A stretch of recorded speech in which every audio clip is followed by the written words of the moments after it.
லைஃப்ல நீங்க எவ்வளவு பெரிய விஷயம் பண்ணியிருந்தாலும் பின்னாடில இருந்து யாராவது ஒருத்தர் உங்க அக்காவை பாரு, உங்க அண்ணாவை பாரு, அவங்கள பார்த்து கத்துக்கோ அப்படின்னு சொல்லிட்டே இருந்திருக்காங்களா? நீங்க ஒருவேளை 90 ஸ்கோர் பண்ணியிருந்தா கூட உங்க அண்ணா 95 ஸ்கோர் பண்ணிருக்கான் அப்படின்னு சொல்லியிருக்காங்களா? இதெல்லாம் கேட்டு கேட்டு ஒரு ஸ்டேஜ்ல உங்க அச்சீவ்மெண்ட்காக நீங்க ப்ரௌடா ஃபீல் பண்றதை கூட விட்டுட்டீங்களா? ஆரவ்க்கும் அஜய்க்கும் ஸ்கூல்ல ரிப்போர்ட் கார்டு கொடுத்து அனுப்புறாங்க. 2 பேரும் அவங்க அப்பா அம்மா கிட்ட கொண்டு வந்து காமிக்கிறாங்க. ஆரவ் பெரிய பையன் 95% எல்லாத்துலயும் ஸ்கோர் பண்ணிருக்கான். பேரண்ட்ஸ் பார்த்துட்டு பயங்கரமா அப்ரிஷியேட் பண்றாங்க. அடுத்தது அஜய். அஜய் அவனோட ரிப்போர்ட் கார்டை கொடுக்குறான். அவன் வந்து படிப்புல மோசம் கிடையாது, பட் ஆவரேஜா படிப்பான். 75% ஸ்கோர் பண்ணிருக்கான். அதுக்கு அவ அப்பா அம்மா வந்து, உங்க அண்ணாவை பாத்தியா, உங்க அண்ணா எவ்வளவு நல்ல மார்க் வாங்கியிருக்கான், நீ ஏன் இவ்வளவு மோசமா வாங்கியிருக்க அப்படின்னு சொல்லி திட்டின்டே அவனுக்கு ரிப்போர்ட் கார்டுல சைன் பண்ணி கொடுக்குறாங்க. வீட்டுல வந்து ஒரு ஈவெண்ட் வருது. அவங்களோட ரிலேட்டிவ்ஸ் எல்லாரும் வீட்டுக்கு வந்திருக்காங்க. அப்போ ஆரவ் அவன் பண்ணின டிராயிங்க ஆசையா கொண்டு வந்து எல்லார்கிட்டயும் காமிக்கிறான். அப்போ எல்லாரும் அவனை அப்ரிஷியேட் பண்றாங்க. சூப்பரா பண்ணிருக்க அப்படின்னு சொல்றாங்க.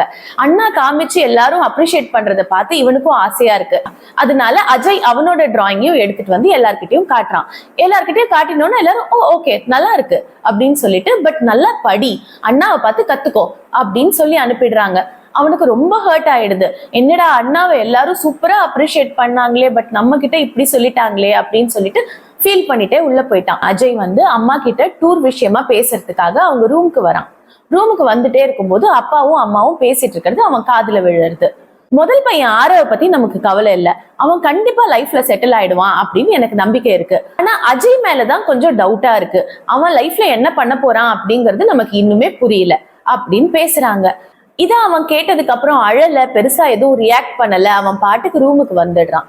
பட் அதுக்கப்புறம் ஆரவ் அவங்க வீட்டுல எல்லார்கிட்டையும் பேசுறது ரொம்ப குறைச்சிடுறான். அவன் பண்ற சின்ன சின்ன விஷயங்கள்லாம் கொண்டு வந்து அப்பா அம்மா கிட்ட காமிச்சு சந்தோஷப்படுறதையும் நிறுத்திடுறான். சைலண்டான பையனா மாறிடுறான்.